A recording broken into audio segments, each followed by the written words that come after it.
히브리서 12장 1절로 2절의 말씀을 가지고 또 한 해를 보내므라는 제목으로 여러분과 함께 은혜를 나누고자 합니다. 비행기나 배 또는 자동차를 타고 먼 길을 가고자 할 때에는 떠나기에 앞서 먼저 철저한 정비를 해야만 합니다. 왜냐하면 정비가 불충분하게 된 상태에서 출발했다가 도중에서 고장이라도 나게 되면 막대한 재산 피해와 인명 피해가 일어날 수 있기 때문입니다. 그러므로 모든 일에 앞서서 정비를 철저하게 한다는 것은 매우 중요한 일인 것입니다. 이것은 우리의 인생길에 있어서도 마찬가지입니다. 다시 말하자면 다가오는 우리의 미래를 성공으로 이끌기 위해서는 지나온 날들을 철저하게 반성해서 버릴 것은 버리고 취할 것은 취하는 정비의 과정이 반드시 있어야 한다는 것입니다. 우리는 지난 한 해 동안 열심히 달려왔습니다. 그 결과로 크고 작은 많은 결실을 맺기도 하였지만 그 과정에서 경무에 지치기도 했으며 먼지와 때를 묻히기도 했습니다.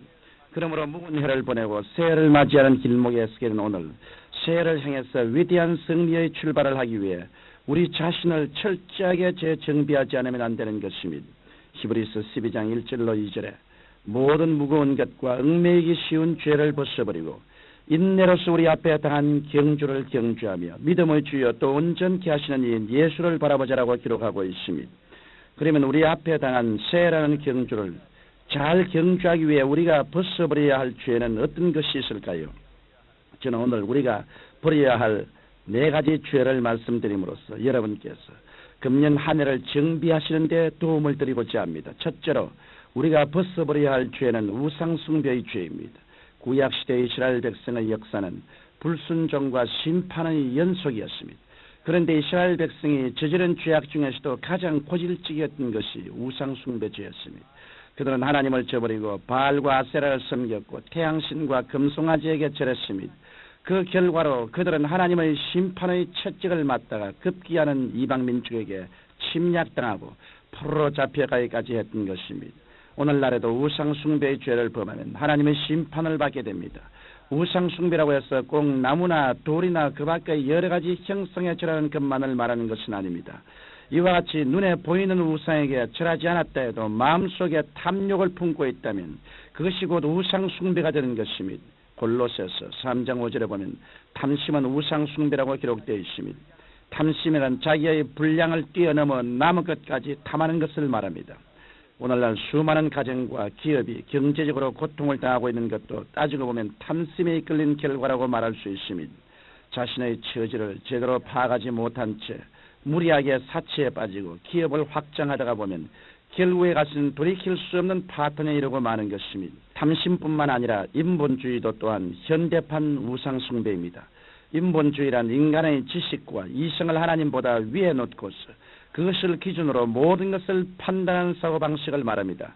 따라서 인본주의는 인간 이외에는 어떠한 존재도 인정하지 않으려 합니다. 그러므로 이와 같은 인본주의를 청산하지 않고서는 참된 신앙인이 될 수 없는 것입니다. 우리 하나님께서는 무엇보다도 우상숭배를 가장 싫어하십니다. 그러므로 금년도의 마지막 날을 맞이하여 우리의 생활 가운데 어떤 형상에게 절한 우상숭배뿐 아니라 탐욕과 인본주의의 우상숭배를 깨끗이 조말하시는 여러분이 되시기를 주님 이름으로 축원합니다. 둘째로 우리는 음란죄를 깨끗이 틀어버려야 합니다. 오늘날의 세계 문자 그대로 성개방의 시대입니다. 신문, 잡지, 연극, 영화뿐 아니라 거의 모든 종류의 매스미디어를 통해서 온갖 종류의 음란한 분위기가 전 세계에 널리 퍼지고 있습니다. 그러면 우리는 자칫 잘못하다가는 세상 풍조에 빠지기 쉬운 상태에 놓여 있습니다.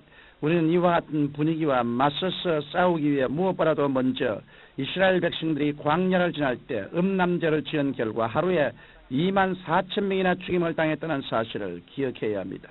음란죄는 치명적인 죄입니다. 왜냐하면 그것은 보통 죄와는 달리 하나님의 성전인 우리의 몸을 파괴하는 죄이기 때문입니다.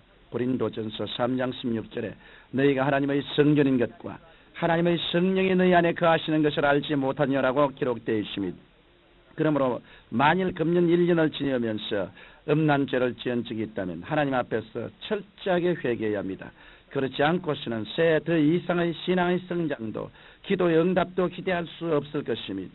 음행에 대한 미련이 조금이라도 있게 되면 마귀는 그것을 올무삼아 우리에게 다가옵니다. 그러므로 지난해의 음행죄를 철저히 회개하고 새해에는 하나님의 성전인 나의 몸을 음행으로 파괴하지 않겠다는 결심을 굳게 하고 모든 생각을 하나님께만 집중해야 합니다.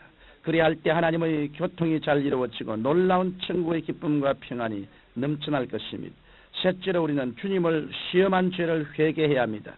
이스라엘 백성들은 하나님을 시험하다가 광야에서 뱀에 물려 수없이 죽어갔습니다. 이것은 오늘날에도 마찬가지입니다. 주님의 말씀은 저 하늘이 무너지고 이 땅이 꺼져도 1.1핵도 변하지 않는 진리입니다. 그러므로 주님의 말씀은 믿음의 대상일 뿐이지 시험의 대상은 아닌 것입니다. 주님을 시험하는 죄는 이심하는 데서 비롯됩니다.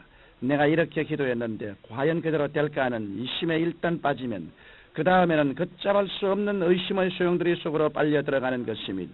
그러다 보면 사사건건 하나님의 말씀을 시험해보고 하나님의 뜻을 이심하게 되는 것입니다. 로마서 1장 17절에 나의 의인은 믿음으로 말미암아 살리라고 기록되어 있습니다. 그러므로 우리에게 필요한 것은 믿음이지 의심이 아닌 것입니다. 그러므로 주님을 시험한 죄를 지었다면 이 해가 가기 전에 회개하고 새해에는 그 죄를 반복하지 않게 되시기를 주님 이름으로 축원합니다. 넷째로 우리가 마지막으로 벗어버려야 할 죄는 하나님과 이웃에 대하여 불평한 죄입니다. 하나님께서는 이스라엘 백성들을 애굽에서 건져내신 후 낮에는 구름 기둥으로 밤에는 불 기둥으로 인도해 주셨고 만나와 메추라기를 내려주심으로써 배불리 먹여주었습니다. 그럼에도 불구하고 그들은 물이 없다고 하나님과 모세에게 불평했으며 10명의 정탐꾼들의 부정적인 보고를 듣고 원망했던 것입니다. 이처럼 우리 인간은 하나님께서 우리에게 주신 은총에 대해서는 감사드리지 않고서 눈에 보이는 환경적인 어려움만 보고 원망과 불평을 내려놓기 쉽습니다. 그렇다면 우리가 원망할 때 하나님께서는 그 뜻을 돌이키실까요? 절대로 그렇지 않습니다. 시편 50편 23절에 보면 감사로 제사를 드리는 자가 나를 영화롭게 한다고 기록되어 있습니다. 그러므로 어려움이 닥친다고 하나님께 불평해야 아무 소용이 없습니다. 오히려 우리만 절망하고 더 고통당할 뿐입니다. 이러므로 우리는 어떤 환경에 처하더라도 하나님께 감사드려야 합니다. 그럴 때 하나님께서는 우리를 도우실 수 있는 것입니다. 우리는 새해 어떤 환경을 만나더라도 불평하지 않고 감사하기로 결심해야 할 것입니다. 청취자 여러분, 오늘은 금년의 마지막 날입니다.